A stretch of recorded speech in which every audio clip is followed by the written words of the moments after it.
அருட்பெருஞ்சோதி அருட்பெருஞ்சோதி தனிப்பெரும் கருணை அருட்பெருஞ்சோதி. எல்லா உயிர்களும் இன்புற்று வாழ்க, வள்ளல் மலரடி வாழ்க வாழ்க. கொல்லா விரதம் குவலயம் எல்லாம் ஓங்குக, திருவருட்பிரகாச வல்லலார் திவ்ய திருவடிகளே சரணம் சரணம் சரணம். சத்குருநாதா சத்குருநாதா சன்மார்க்க சங்கம் தழைக்க அருள்தார். எல்லாம் செயல் கூடும் என் ஆணை அம்பலத்தே, எல்லாம் வல்லான் தனையே ஏத்து. நம்ம இப்ப மாணிக்க வாசகர் பத்தி நம்ம பார்க்க போறோம். திருவாசகம் நமக்கு கொடுத்த மாணிக்க வாசகர் பத்தி நம்ம பார்க்க போறோம். மாணிக்க வாசகர் திருவாசகம் இயற்றினாரு. அந்த திருவாசகம் திருவாசகத்துக்கு உருகாதார் ஒருவரும் இல்லை, யாருமே கிடையாது. நெகிழ்ந்துருகும் திருவாசகத்தை அழைத்தார் மாணிக்க வாசகர். நம்ம வள்ளல் பெருமான் மாணிக்க வாசகர் எழுந்த திருவாசகம் சொல்லும் போது, வான் கலந்த மாணிக்க வாசகா நின் வாசகத்தை நான் கலந்து பாடும் கால் அப்படின்னு சொல்லிட்டு அவ்வளவு அழகா சொல்றாரு. அப்படி என்ன சிறப்பு மாணிக்க வாசகருக்கு? அவ்வளவு என்ன சிறப்பு? ஏன் மாணிக்க வாசகர் பார்த்தோம்னா, மாணிக்க வாசகர் 9ஆம் நூற்றாண்டுல பிறக்கிறாரு. 9ஆம் நூற்றாண்டுல பிறந்து அவர் பாண்டிய நாட்டில் திருவாத ஊர் அப்படின்ற ஊர்ல பிறக்கிறாரு. அவருடைய இயற்பெயர் திருவாத ஊரார். மாணிக்க வாசகரோட இயற்பெயர். அவரு அமைச்சரா அரசவையில பணியில இருக்காரு. அதுல எவ்வளவு சிறப்புகள் இருக்கும் தெரியுங்களா? அவ்வளவு அழகா மாணிக்க வாசகர் ஆட்கொண்டு உலகத்துக்கு சிவபெருமான் அவ்வளோ இந்த திருவாசகம் பாத்தீங்கன்னா 8வது இடத்துல திருவாசகம் இருக்கு. 12 திருமுறைகள்ல திருவாசகத்திற்கு கொடுக்கப்பட்ட இடம் 8. ஏன் அந்த 8வது இடத்துல இருக்கு அப்படின்னு சொல்லிட்டு பார்த்தோம்னா, 8 தான் இறைவன் இருக்கும் இடம். ஏன்னா எல்லா எண்களும் 1ல இருந்து 7 வரைக்கும் பாருங்க, மேல இருந்து கீழே முடியும். ஆனா 8 எழுதி பாருங்க, மேல தொடங்கி மேலேயே முடியும். 8 மேலே இறைவனிடம் இருந்து வந்த ஒருவர் மேலிருக்கும் இறைவனையே அழைத்து அவரையே எழுத வைத்து மீண்டும் வானில் இருக்கும் இறைவனுடனே கலந்தவர் தான் மாணிக்க வாசகர். அவர் கொடுத்த திருவாசகம் 8வது இடத்துல இருக்கு. அப்ப நீங்க ஒரு முறை முயற்சி பண்ணி பாருங்க. 1 மேல இருந்து கீழே முடியும், 2 மேல இருந்து கீழே முடியும், 3 அதே போலதான் 4, 5, 6, 7 கூட மேல இருந்து கீழே முடியும். ஆனா 8 அப்படின்ற எழுத்து எழுதும் பொழுது மேல தொடங்கி மேலேயே முடியும். மேன்மையானது 8, மேலான எண் 8. இந்த 8வது இடத்துல திருவாசகம் வச்சிருக்காங்க. இந்த திருவாசகம்ல பாத்தீங்கன்னா, நரியை பரியாக்கிய படலம் அப்படின்ற படலம் பத்தி நம்ம பார்க்க போறோம். அது என்னங்க நரியை பரியாக்கிய படலம்? நரி எப்படி பரியாக்க முடியும்? சிவபெருமான் சிவபெருமானே அருளியதுதான் திருவாசகம். இதுல அவர் ஏன் நரிய பரியாக்குனாரு? ஏன் குதிரையே ஸ்ட்ரெயிட்டா எடுத்துட்டு வந்திருக்கலாமே அப்படின்னு சொல்லிட்டு நிறைய பேர் கேட்பாங்க. நம்ம மாணிக்க வாசகர் பாத்தீங்கன்னா அரசவையில அமைச்சரா பணியில இருக்காரு. ஒரு சிறந்த அமைச்சரா இருக்காரு. அவர் ஒரு அரசவையில மன்னருக்கு எல்லா ஆலோசனை வழங்குறது அவர் தான் முதல். ஒரு முறை என்ன பண்றாரு, அரசன் குதிரை வாங்கறதுக்காக அனுப்புறாரு. நம்ம மாணிக்க வாசகர் ஆயிடுச்சு, வாதவூரா நீ போயிட்டு குதிரைகள் வாங்கிட்டு வா, துறைமுகத்துல போயிட்டு குதிரைகள்லாம் வாங்கிட்டு வா அப்படின்னு சொல்லிட்டு அனுப்புறாரு. நம்ம மாணிக்க வாசகர் என்ன பண்றாரு, கிளம்பிட்டாரு. குதிரைன்னா அவர் அமைச்சரா இருக்காரு, குதிரை வாங்குறதுக்கு போயிட்டு ஒரு அமைச்சர் அனுப்புவாங்களா அப்படின்னா, குதிரைனா ஒரு குதிரை 2 குதிரை இல்லைங்க, ஒரு படைக்கு தேவையான குதிரை படைகளை வாங்கிறதுக்காக அவர் போறவர் என்ன பண்றாரு, மாணிக்கவாசகர் குதிரை வாங்க போயிட்டாரு. போனவர் என்ன பண்ணாரு, நம்ம சிவபெருமான் தான் வந்து திருவிளையாடல மண்ணாச்சே, என்ன பண்ணாரு, மாணிக்கவாசகரை தடுத்து ஆட்கொண்டு அருளி தன்னகத்தே வைத்துக் கொண்டார். மணிவாசகரை தடுத்து ஆட்கொண்டு அருளி தன்னகத்தே வைத்துக் கொண்டார். அவருக்கு தன்னுடைய நிலையெல்லாம் மறந்து போச்சு, எல்லாம் மறந்துட்டாரு. நம்ம எதுக்கு வந்தோன்றதை மறந்துட்டாரு, எல்லாம் மறந்துட்டாரு. எல்லாத்தையும் மறந்துட்டு சிவபெருமான் சொன்ன பணியை என்ன, அவருக்கு கோயில் கட்டினாரு, கும்பாபிஷேகம் பண்ணாரு, தர்மசாலை அமைச்சாரு, எல்லாம் செஞ்சாரு. அவர் நம்ம எதுக்கு வந்தோன்றதை மறந்துட்டாரு, சுத்தமா மறந்துட்டாரு. எதுவுமே ஞாபகத்துல கிடையாது. நம்ம எதுக்கு வந்தோம், ஏன் வந்தோம், எதுவும் ஞாபகத்துல இல்லை. மன்னர் பார்த்தாரு, இவர் குதிரையோட வருவாருன்னு பார்த்தா வரல. இவர் தான் இங்க கோயில் கட்டி கும்பாபிஷேகம் பண்ணி குளத்தை வெட்டி அன்னசாலை அமைச்சு எல்லாம் பண்ணிட்டு இருக்காரு இல்லையா, இவர் இங்க குதிரை வாங்கிட்டு போகுது. அப்புறம் மன்னர் அனுப்புறாரு, திருவாத ஊரனை அனுப்பணுமே குதிரை வாங்குறதுக்கு, அவன் என்னதான் நான் போய் பாருங்கன்னு சொல்லிட்டு ஒற்றர்களை அனுப்புறாங்க.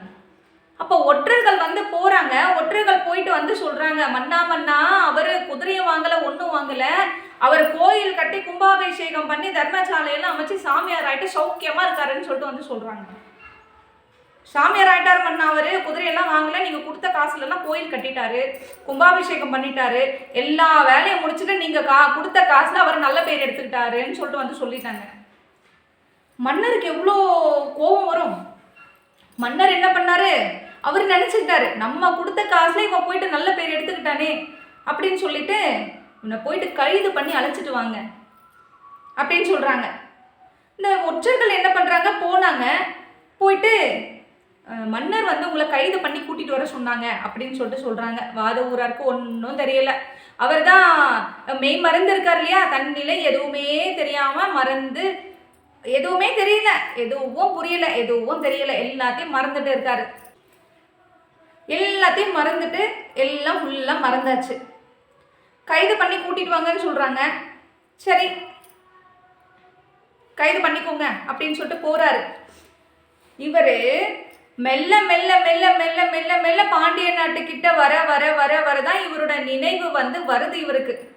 அடடா, மன்னர் நம்மள குதிரை வாங்க அமைச்சாரே, நம்ம என்ன பண்ணிட்டு இருந்தோம், நம்ம எங்க இருந்தோம் இவ்வளவு நாள், நமக்கு என்ன ஆச்சு அப்படின்னு சொல்லிட்டு கொஞ்சம் கொஞ்சமா யோசனை வந்ததும் எல்லாம் வந்தது. இறைவன் இவரை ஆட்கொண்டு அருளியது, இவரை செஞ்சது எல்லாம் ஞாபகம் அப்புறம் சொல்றாரு, இறைவா நீ சொன்ன பண்ணியதான் நான் செஞ்சேன், எனக்கு ஒன்றும் தெரியாது, நீ என்ன சொன்னியோ அதை நான் செஞ்சேன், நீ தான் என்னை காப்பாற்றணும், எனக்கு ஒன்றும் தெரியாதுன்னு சொல்லிட்டு சொல்லிட்டாரு. நம்ம சிவபெருமான் உடனே என்ன சொன்னாரு, நீ கவலைப்படாத, நீ போ, காலையில நான் குதிரையோட வரேன் அப்படின்னு சொல்றாரு. நம்ம மாணிக்கவாசகர் சொல்றாரு, மன்னா என்னை காப்பாத்துங்க, என்னோட சேர்த்து உங்களையும் காப்பாத்திக்கோங்க. ஏன் என்னை காப்பாத்திட்டு கூட சேர்த்து உங்களையும் காப்பாத்திக்கணும் அப்படின்னு சொல்லிட்டு பார்த்தீங்கன்னா, நாளைக்கு எனக்கு எதனா ஒன்று ஆச்சுன்னா என்ன பண்ணுவாங்க, பிற்காலத்துல வரவங்க எல்லாம் இந்த சிவபெருமானை கும்பிட்டாவே இப்படிதான் கஷ்டம் வரும், வராத கஷ்டம்லாம் சேர்ந்து வரும், சிவபெருமானை கும்பிட்டாவே அவ்வளோதான், அவர் ரொம்ப சோதிப்பாரு அப்படின்னு ஒரு கதை கட்டி விட்டுருவாங்க. உங்களுக்கும் கெட்ட பேரு, எனக்கும் கெட்ட பேரு, அதனால என்னையும் காப்பாத்துங்க, அப்படியே உங்களையும் காப்பாத்திக்கோங்கன்னு சொல்லிட்டு கிளம்பிட்டாரு. அரசவை கழிச்சிட்டு போயிட்டாங்க. போனதும் மன்னர் இவரை சிறையில் அடைக்க சொல்லிட்டார். சிறையில் அடைச்சிட்டாங்க. இவர் மன்னர்கிட்ட சொல்றாரு, மன்னா நீங்க கொடுத்த பணத்தெல்லாம் துறைமுகத்துல கட்டிட்டேன், நாளைக்கு குதிரைலாம் வந்துடும் அப்படின்னு. அவர் சொல்றாரு, இத்தனை காலம் வராத குதிரையா அதுக்கு மேல வரப்போகுது, நீ போன காலத்துக்கு குதிரை கருவுல இருந்தா கூட அது வளர்ந்து அதுக்கு படைக்கலையெல்லாம் சொல்லி கொடுத்து நீ கூப்பிட்டு வந்திருக்கலாம், இவ்வளோ நாள் வராத குதிரை இப்போ வரப்போதா அப்படின்னு சொல்லிட்டு ரொம்ப அவர் கோபமாயிட்டாரு. பிறகு சிறையில் அடைச்சிட்டாங்க. காலையில் நம்ம தலைவர் இருக்கார் இல்லையா, நம்ம சிவபெருமான் இருக்கார் இல்லையா, அவர் என்ன பண்ணாரு, சொல்லிட்டோமே மணிவாசகன் அமுச்சு வச்சுட்டோமே குதிரையோட வரேன்னு சொல்லிட்டு, அப்போ குதிரைக்கு ரெடி பண்ணோம் இல்லையா, என்ன பண்ணுறதுன்னு யோசிச்சுட்டே இருக்காரு. என்ன செய்யறது, சரி குதிரையோட வரேன்னு சொல்லிட்டோம், குதிரைப்படை வேணும், இப்போ என்ன செய்யலாம் அப்படின்னு யோசிச்சார். யோசிச்சுட்டு அந்த டைமில் வந்து நரியெல்லாம் மாநாடு போடுது. அந்த நரியெல்லாம் போயிட்டு இறைவன் கிட்ட போய் கேட்குது, சிங்கம், புலி, கரடி, மான், மாடு எல்லாமே வந்து பார்த்தீங்கன்னா எல்லாத்துக்கும் ஒரு இது இருக்குது, எங்களை மட்டும் எல்லாத்துக்கும் ஒதுக்கி வைக்கிறாங்களே அப்படின்னு சொல்லிட்டு ரொம்ப ஃபீல் பண்ணுது சிவபெருமான் கிட்ட போய். சிவபெருமான் சொல்கிறாரு, நீ ஒன்றும் கவலைப்படாத, உனக்கு ஒரு முக்கியமான வேலை இருக்குது, அந்த வேலைக்கு வந்து உன்னை பயன்படுத்திக்கிறேன் அப்படின்னு சொல்லிட்டு என்ன பண்ணார், போன நரியெல்லாம் பரியாக்கிட்டார். நரியெல்லாம் என்ன ஆக்குனாரு, குதிரையாக மாற்றிட்டார். இப்போ நரியெல்லாம் குதிரையாக மாறிடுச்சு. வரேன்னு சொல்லியிருந்தார் இல்லையா, காலையில் அழைச்சிட்டு போயிட்டாரு. அழைச்சிட்டு போயிட்டு ஒரே சத்தம், பாண்டிய நாட்டுக்கிட்ட போகிறாங்க. குதிரை மேய்ப்பாளனா போகிறாரு நம்ம சிவபெருமான், போகிறாரு. ஒரே சத்தம்,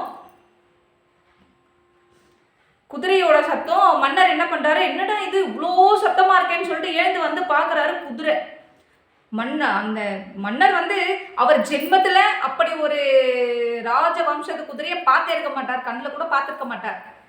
அப்படி ஒரு குதிரை பார்த்ததும், ஐயோ நம்ம தப்பு பண்ணிட்டோமே, மணிவாசகனை தூக்கிட்டு போயிட்டு சிறையில் அடைச்சிட்டோமே, அவன் உண்மையதான் சொல்லியிருக்கான், நம்ம புரிஞ்சுக்கலையே அப்படின்னு சொல்லிட்டு மணிவாசகரை விடுதலை செய்ய சொன்னார். இவர் வந்த சிவபெருமான் என்ன பண்ணாரு, குதிரையெல்லாம் காமிச்சாரு.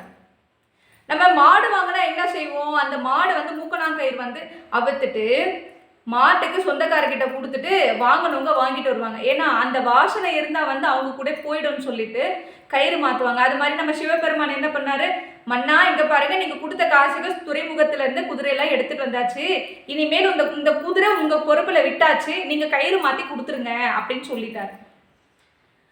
மன்னரும் என்ன பண்ணாங்க, படை தளபதியெல்லாம் கூப்பிட்டு இந்த குதிரைக்கு கயிறெல்லாம் மாற்றி கொடுத்துருங்கன்னு சொல்லிட்டாங்க. சிவபெருமான் சொல்கிறாரு, குதிரை கொடுத்துட்டேன், நீங்கள் கொடுத்த பைசாக்கு குதிரை கொடுத்துட்டேன், இதுக்கு மேலே ஏன் பொறுப்பு கிடையாது. ஏன்னா அது குதிரை கிடையாது, இல்லை நரி தானே, நரி தானே பரியாக்கி நம்ம சிவபெருமான் கூப்பிட்டு போயிருக்காரு. ஏன் பொறுப்பு இல்லைன்னா நல்லா பார்த்துக்கோங்க, உங்ககிட்ட குதிரை ஒப்படைச்சிட்டேன் அப்படின்னு சொல்லிட்டு கிளம்பிட்டார். சரி பார்க்குறாரு, எல்லாம் அது பண்ணிவிட்டு சரி இந்த குதிரையெல்லாம் கூட்டு போயிட்டு எல்லாம் பார்த்துக்கோங்க, சாப்பாடு கொடுங்க அப்படின்னு சொல்கிறாங்க. இந்த குதிரை எதுவும் சாப்பிடல. என்னதான் மாற்றினாலும் அதோட இயற்கை குணம் போகுமா, போகாது இல்லைங்களா. அந்த மாதிரி நிறைய என்ன சாப்பிடும், அது போயிட்டு புல்லும் பொண்ணும் சாப்பிடுமா, சாப்பிட்டாது இல்லைங்களா. அப்போ எல்லாம் வந்து சொல்கிறாங்க, படை தளபதியெல்லாம் வந்து சொல்கிறாங்க, மன்னா அது சாப்பிடல, எது போட்டாலும் புல்லும் சாப்பிடல கொல்லும் சாப்பிடல, எதையும் சாப்பிட மாட்டேங்குது அப்படின்னு சொல்லிட்டு. அப்புறம் அரண்மனை வைத்தியரை கூப்பிட்டு கால்நடை மருத்துவரை கூப்பிட்டு காட்டுறாங்க, இது ஏன்பா சாப்பிட மாட்டேங்குதா, போய் பாருப்பா அப்படின்னு சொல்லிட்டு காட்டுறாங்க. அவர் வந்து பார்த்துட்டு, மன்னா கடல் கடந்து வந்திருக்கு, போதாத்துக்கு துறைமுகத்திலேருந்து இறங்கி நடந்து வேற வந்திருக்கு, அது ரொம்ப டயர்டாக இருக்கும், அதனால இன்னைக்கு ரெஸ்ட் எடுக்கட்டும், சாப்பிட்டுக்கோ அப்படின்னு சொல்லிட்டு சரி இவர் சொன்னால் கரெக்டாக தான் இருக்கும்னு விட்டுட்டாங்க. அவங்கக்கிட்ட ஏற்கனவே ஒரு 1000 குதிரை இருக்குது, அந்த 1000 குதிரையோட இந்த 1000 குதிரையை கூப்பிட்டு போயிட்டு கட்டி போட சொல்கிறாங்க. அரண்மனையில் இருக்கிற 1000 குதிரையோட இந்த குதிரையும் போயிட்டு கட்டி போடுறாங்க. குதிரை என்ன பண்ணுச்சு, இப்போதான் நம்ம தலைவரோட திருவிளையாடல் ஆரம்பிக்கிறாரு. இந்த குதிரையெல்லாம் நரியெல்லாம் பரியாக்கி கூட்டு போனாரு, பரியெல்லாம் நரியாயிடுச்சு, எல்லாம் நிறையாயிடுச்சு, எல்லாம் விடியந்ததும் ஒவ்வொன்று ஊழையிடுது. மன்னர் அப்படியே போயிட்டு பார்க்குறாரு. அவர் எப்படி பார்க்குறாருன்னா, குதிரை இப்போ ஹைட்டாக இருக்கும், மன்னர் எப்படி பார்க்குறாரு, குதிரை காணும், ஆனால் சத்தம் கேட்குது, அது குதிரை ஹைட்டு ஆனால் வந்து நரி தானே. அப்புறம் குனிஞ்சு பார்க்குறாரு, என்னடா இது என்ன நரி இருக்கு அப்படின்னு சொல்லிட்டு ரொம்ப தாங்க முடியல. அடடா மணிவாசகன் ஏதோ மாயம் பண்ணிட்டான் அப்படின்னு சொல்லிட்டு மணிவாசகனை வந்துட்டு உடம்பு ஃபுல்லாக நெய்யை தடவி வைகை ஆற்று சுடுமணல்ல உருட்டி விடுங்கன்னு சொல்லிட்டாங்க. என்ன ஆகுறது, வைகை ஆற்று சுடுமணல் எப்படி இருக்கும், ரொம்ப அப்படியே சுட சுட இருக்கும், இன்னும் நெய்யை தடவைனா உடம்பு ஃபுல்லாக கொப்பளிச்சிடும். இவர் மணிவாசகர் எதுவும் சொல்லலை. இறைவா நீ என்ன சொன்னையோ அதை தான் நான் செஞ்சேன், இது எல்லாத்துக்கும் நீ தான் பொறுப்பு, என்னை நீ தான் காப்பாற்றணும், என் செயலாவது ஒன்றுமில்லை, நீ சொன்னதை மட்டும்தான் நான் செஞ்சேன், என்னை நீ தான் காப்பாற்றணும்னு போயிட்டாரு. மணிவாசகத்தை வந்து பண்ணிட்டாங்க. நம்ம சிவபெருமான் மனசு தாங்குமா? ஐயையோ நம்மனால தானே மணிவாசகம்க்கு இந்த நிலைமை, நம்ம தானே காப்பாற்றணும்னு சொல்லிட்டு ஓடி வந்தார். அவர் உடனே சொல்றாரு, காவேரி வைகையில பொங்கி எழுன்னு சொல்றாரு. காவேரி நீ போயிட்டு வைகையில பொங்கி எழுன்னு சொல்றாரு. வைகை ஆத்துல இவர் உருட்ட போனாங்க. ஆனா வைகை ஆத்துல வெள்ளம் கரை புரண்டு ஓடுது. ஊரே வந்து பாத்தீங்கன்னா அடிச்சுட்டு போற மாதிரி இருக்கு. அப்ப வீட்டுக்கு ஒருத்தரை வர சொல்றாங்க. அந்த என்ன எதுக்காக வர சொல்றாங்கன்னா, அந்த கரையை வந்து அடைச்சி வெள்ளம் உள்ள வராம இருக்கிறதுக்காக வர சொல்றாங்க. அந்த ஊர்ல வந்து ஊருக்கு ஒருத்தர் போறாங்க. அந்த ஊர்ல புட்டு செஞ்சு விற்கிற ஒரு பாட்டி, வந்திக்கிழவின்னு சொல்லிட்டு, அந்த பாட்டிக்கு யாரும் கிடையாது. அந்த பாட்டி மட்டும்தான் இருக்காங்க, வேற யாரும் கிடையாது. பாட்டி வந்துட்டு இங்க வந்துட்டு தண்டோரா போடுறாங்க. வைகை ஆத்துல வெள்ளம் கரை புரண்டு ஓடிட்டு இருக்கு, வீட்டுக்கு ஒருத்தர் வரணும் அந்த கரையை அடைக்கிறதுக்காக அப்படின்னு சொல்லிட்டு வந்தி பாட்டி காதுல விழுது. வந்தி பாட்டி சொல்றா, எனக்கு வந்து புருஷனும் இல்லை,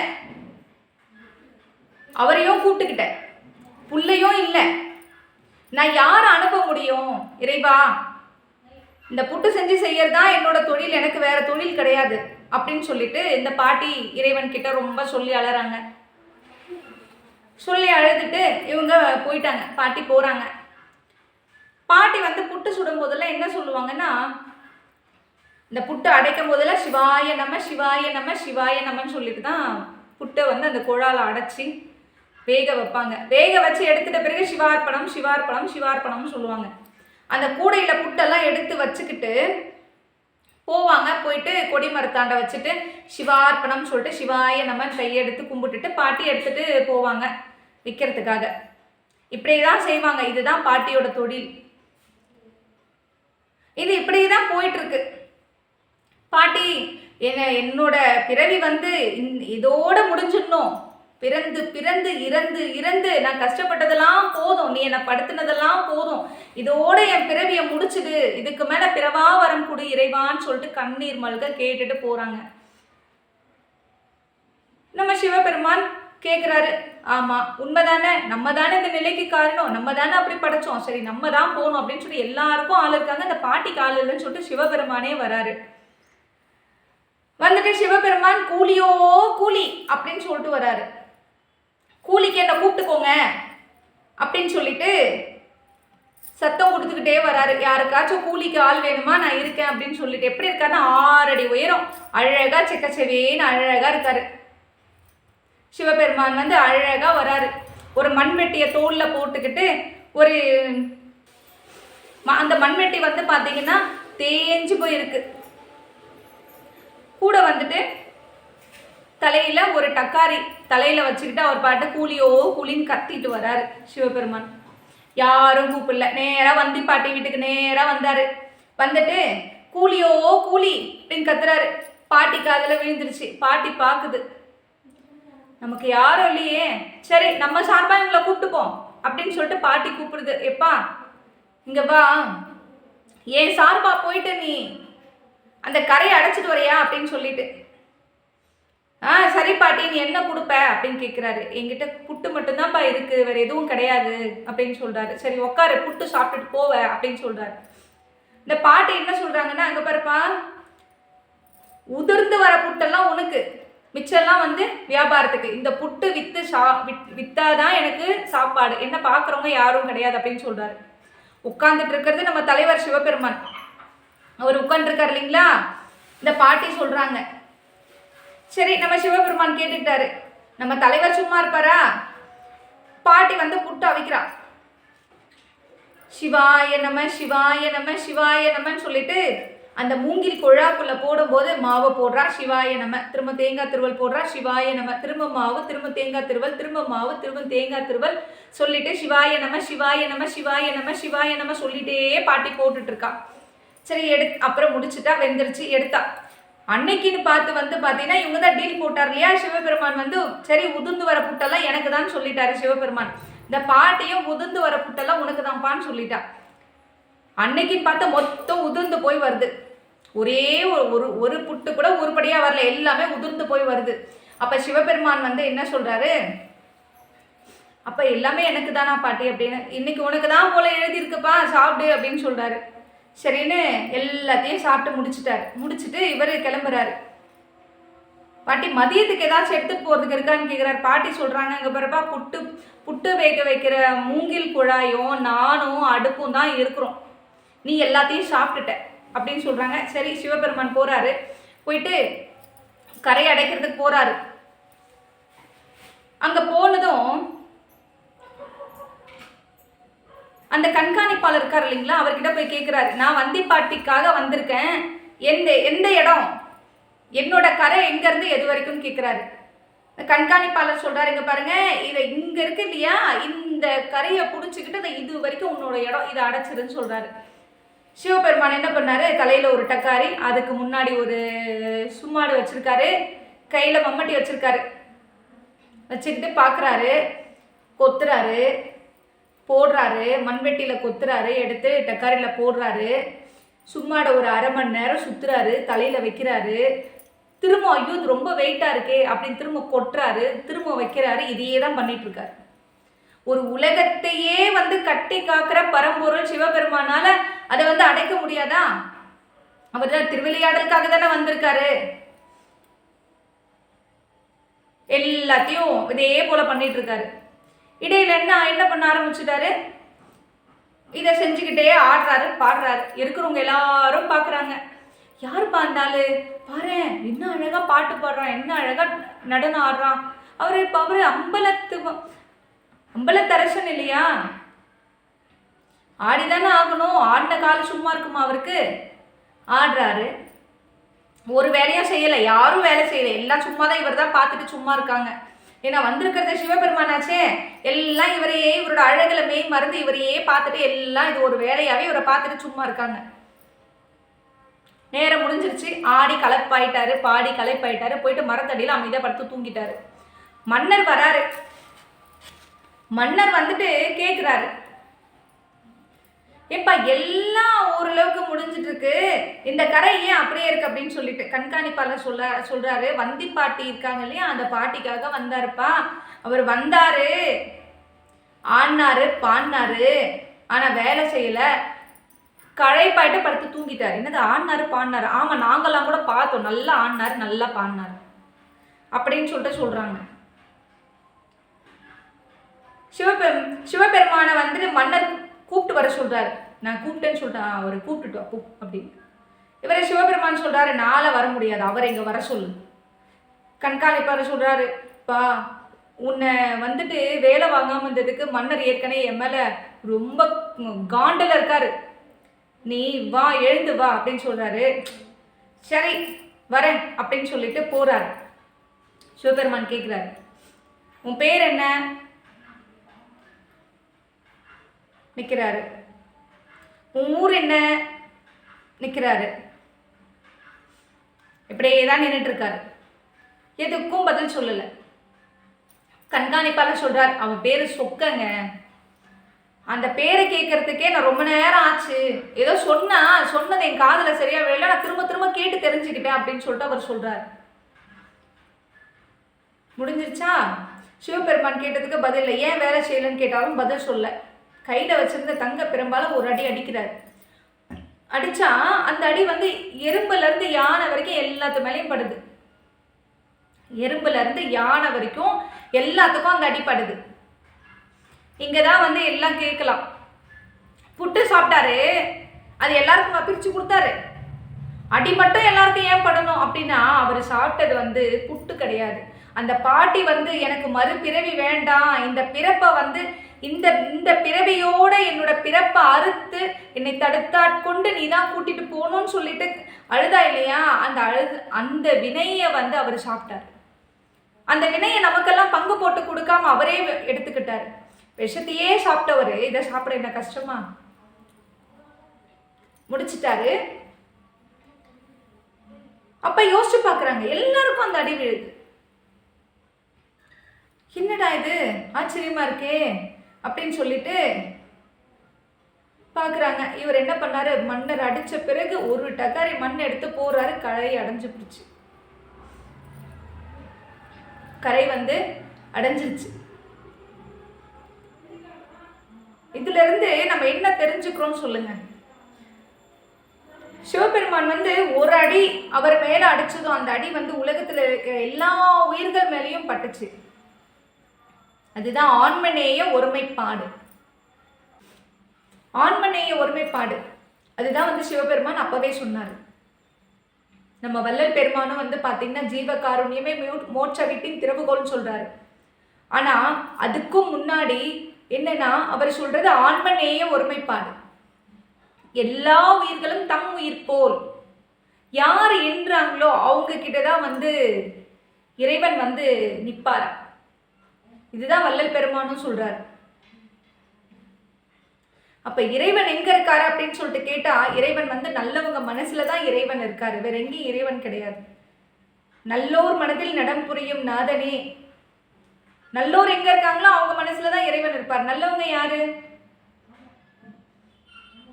எல்லா உயிரையும் தம்முயிர் போல் நினைப்பவர் எவரோ அவங்க தான் நல்லவங்கன்னு சொல்லிட்டு நம்ம வள்ளல் பெருமான் சொல்றாரு. அப்ப ஒரு ஒரு திருவிளையாடல் வந்து ஒரு திருவிளையாடல் நமக்கு உணர்த்துறது என்ன? ஒரு பாட்டி, அந்த பாட்டிக்காக இறைவனே வந்து பாட்டி செய்ய வேண்டிய வேலை இறைவன் செய்யறார். அந்த பாட்டியோட வினையெல்லாம் புட்டு சாப்பிட்டது மூலியமா அந்த வினையெல்லாம் கழிச்சுட்டு அவர் தடுத்தாட்கொண்டு போறாரு. ஒரு திருவிளையாடலும் பாத்தீங்கன்னா இறைவனோடது வந்து ஆதரவு இல்லாதவங்க, கஷ்டத்துல இருக்கிறவங்க, இவங்களை வச்சுதான் அவரோட ஒரு திருவிளையாடலும் இருக்கும். இந்த நரையை பரியாக்கிய படலம் மூலியமா நமக்கு இறைவன் சொல்ல வர்றது என்ன? இறைவனால வந்துட்டு ஒரு நிறையதான் குதிரையாக்கணுமா? ஏன் ஒரு குதிரை எடுத்துட்டு வர முடியாதா? சகல உலகத்தையும் கட்டி காப்பாத்துற இறைவனுக்கு ஒரு குதிரையை உருவாக்க தெரியாதா? நரி வந்து கீழ் நோக்கும் தன்மையுடையது, பரி வந்து மேல் நோக்கும் தன்மையுடையது. அதுல நிறைய சூட்சுமமான விஷயத்தெல்லாம் சிவபெருமான் உலகத்துக்கு புரிய வைக்கிறதுக்காக தான் வந்தார். நம்ம அடுத்த காணொளியில இதோட தொடர்ச்சியை பார்ப்போம். இப்ப நம்ம வள்ளல் பெருமான் வந்து ஏறா நிலைமிசை ஏற்றி என்றெனக்கு ஆறாறு காட்டிய அருட்பெருஞ்சோதி அப்படின்னு சொல்லிட்டு அருட்பெருஞ்சோதி ஆண்டவர் வந்து சொல்றாரு. ஏறா நிலைமிசை ஏற்றி என்றெனக்கு ஆறாறு காட்டிய அருட்பெருஞ்சோதி. 36 தத்துவங்களும் இதுதான் சொல்லிட்டு எனக்கு காட்டுனியே இறைவா அப்படின்னு சொல்லிட்டு இறைவனுக்கு நன்றி சொல்றாரு. நம்ம வள்ளல் பெருமான் வந்து 2ஆம் திருமுறையில சொல்றாரு, நெஞ்சு அறிவுறுத்தல் அப்படின்ற பகுதியில சொல்றாரு, பாட்டால் அவன் புகழை பாடுவோர் பக்க நின்று கேட்டாலே வினைகள் விடை கேட்கும் கான் அப்படின்னு சொல்லிட்டு சொல்றாரு. பாட்டால் அவன் புகழை பாடுகின்றோர் பக்க நின்று கேட்டாலே வினைகள் விடை கேட்குமா? நம்ம பாடணும்னு அவசியம் கிடையாது, நம்ம கொடுக்கணும்னு அவசியம் கிடையாது. நீ பாடுறவங்க பக்கத்துல நின்று அவங்கள பாரு, அது காதுல கேளு, உன் வினையெல்லாம் போயிடும் அப்படின்னு சொல்லிட்டு நம்ம வள்ளல் பெருமான் சொல்றாரு. முடிஞ்ச வரைக்கும் நல்லதையே கேட்போம், நல்லதையே பார்ப்போம், நல்லதையே செய்வோம். இந்த நல்ல செயல்கள்ல நல்ல எண்ணங்கள்ல தான் இறைவன் இருக்கார். இறைவன் வேற எங்கேயும் கிடையாது. இறைவன் வந்து நம்ம நல்ல எண்ணங்கள்ல இருக்கார். சொல் செயல் எண்ணம் இது எல்லாம் தூய்மையா இருக்கும்போது இறைவன் நம்மளை தேடி வருவார். உனக்கு என்ன வேணும்னு சொல்லிட்டு கேளு அப்படின்னு சொல்லிட்டு நம்மக்கிட்ட ரொம்ப அடம் பிடிப்பாரு, உனக்கு தேவையானதை நான் கொடுத்துட்டு தான் போவேன் அப்படின்னு சொல்லிட்டு. எல்லாரும் வந்து நல்லதையே செய்வோம், நல்லதை விதைத்தால் நல்லதை அறுவடை செய்யலாம். பசித்தோர் முகம் பார் அப்படின்னு சொல்லிட்டு வள்ளல் பெருமான் சொல்றாரு. பசியால் இருக்கிறவங்களுக்கு உணவு கொடுப்போம், தாகத்தோடு இருக்கிறவங்களுக்கு தண்ணீர் கொடுப்போம், கவலையோடு இருக்கிறவங்களுக்கு நல்ல வார்த்தைகள் கொடுப்போம். இப்போ வர்றது கோடை காலம், எல்லாரும் வந்து எல்லா இடத்துலையும் நம்மளால முடிஞ்ச வரைக்கும் வெளியே தண்ணீர் வைப்போம், பறவைங்களுக்கு தண்ணீர் வைப்போம், அதுங்களுக்கு உணவு வைப்போம், நம்மளால முடிஞ்சதை செய்வோம். இந்த நல்ல செயல்கள் நம்மளை என்ன செய்யும்? இறைவன் கிட்ட அறிமுகப்படுத்தும். வள்ளல் பெருமான் வந்து இன்னொரு விஷயமும் சொல்றாரு, கொலை புலை தவிர்த்தோர் மட்டுமே உள்ளே வரவும் அப்படின்னு சொல்லிட்டு நம்ம ஞான சபையில வெளியவே வந்து பொன் எழுத்துக்களால பொறிச்சு இருப்பாங்க. இதுக்கு வந்து நம்ம திருவள்ளுவர் ஒரு விளக்கம் சொல்லுவாரு. தன் ஊன் பெருக்கற்கு தான் பிரிதும் உண்பான் எங்கனமாலும் அருள். தன் ஊன் பெருக்கற்கு தான் பிரிதும் உண்பான் எங்கனமாலும் அருள். தன்னோட உடம்பை பெருக்க வைக்கிறதுக்காக நீ இன்னொரு உயிரை கொன்னு எடுத்து புசிச்சு சாப்பிட்டா உனக்கு எப்படி அருள் வரும்? இறைவன் அருள் கொடுப்பாரா? இறைவன் எங்க இருக்காரு? எல்லா உயிர்களுக்குள்ளும் இறைவன் இருக்காரு. அப்ப அந்த அந்த உயிரை வந்து எடுத்து கொன்னு சாப்பிடுறியே, எப்படி இறைவனோட அருள் கிடைக்கும்? எப்படி கிடைக்கும்? உனக்கு கிடைக்குமா அப்படின்னு தான் கேட்கிறாரு. திருவள்ளுவர் இன்னொன்னு சொல்றாரு, கொல்லான் புலால் மறுத்தானே எல்லா உயிரும் கை குப்பி தொழும் அப்படின்னு சொல்லிட்டு சொல்றாரு. கொல்லான் புலால் மறுத்தானே எல்லா உயிரும் கை குப்பி தொழும். எப்படிங்க கொல்லான் புலால் மறுத்தானே எல்லா உயிரும் கை குப்பி தொழும்? ஒரு கோழி வந்து வெட்டி சாப்பிட்றேன்னா அந்த கோழி தப்பிச்சு ஓடிச்சுன்னா அந்த கோழி வந்துட்டு நன்றி சொல்லும். எல்லா உயிரும் எப்படி கை குப்பி தொழும் அப்படின்னா, ஒரு நிமிஷம் யோசிச்சு பாருங்க. ஒரு செல்லும் ஒரு உயிர் தாங்க. நம்ம உடல்ல வந்துட்டு பல கோடி செல்கள் இருக்கு. பல கோடி செல்கள் நம்ம உடல்ல வந்து இருக்கு. இந்த ஒரு செல்லும் வந்து பார்த்தீங்கன்னா 5 ஸ்டார் ஹோட்டல்ல பட்லர் வாசல்ல நின்றுட்டு வரவேற்கிறார் இல்லைங்களா? அப்படிதான் ஒரு செல்லும் நம்ம உடல்ல இருக்கிற செல்கள் எல்லாம். இந்த புலால் உணவு வந்து இந்த உடம்புக்குள்ள எடுத்து அனுப்பல அப்படின்னா அந்த ஒரு செல்ல என்ன பண்ணுமா? கை கூப்பி தொழுமா. அப்பா எப்படியோ சைவமே எனக்கு உள்ள அனுப்புறியே அப்படின்னு சொல்லிட்டு ஔவையார் சொல்றாங்க, அன்னத்தானான உடம்பு தான் முன்னோனை காட்டிவிடும் அப்படின்னு. அன்னத்தானான உடம்பு தான் அப்படின்னு நம்ம உடம்பு தான் முன்னோனை காட்டுமா. எல்லாருமே சொல்றது என்னன்னா, நமக்குள்ளதான் இறைவன் இருக்காரு. இப்ப இறைவன் இருக்கிற இடம் கோயில் இல்லைங்களா? இப்ப கோயில்ல இறைவன் இருக்காரு இல்லையா? அப்ப உள் கடந்து போகும்போது உள்ள இறைவன் இருக்காரு. அப்ப நம்ம உடல் வந்து ஒரு கோயில் தானே. அது ஏன் மாமிசத்தை உள்ள அனுப்பி ஒரு இடுகாடா நம்ம மாத்தணும்?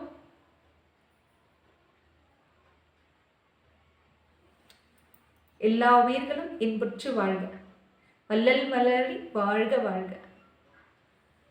திருச்சிற்றம்பலம்.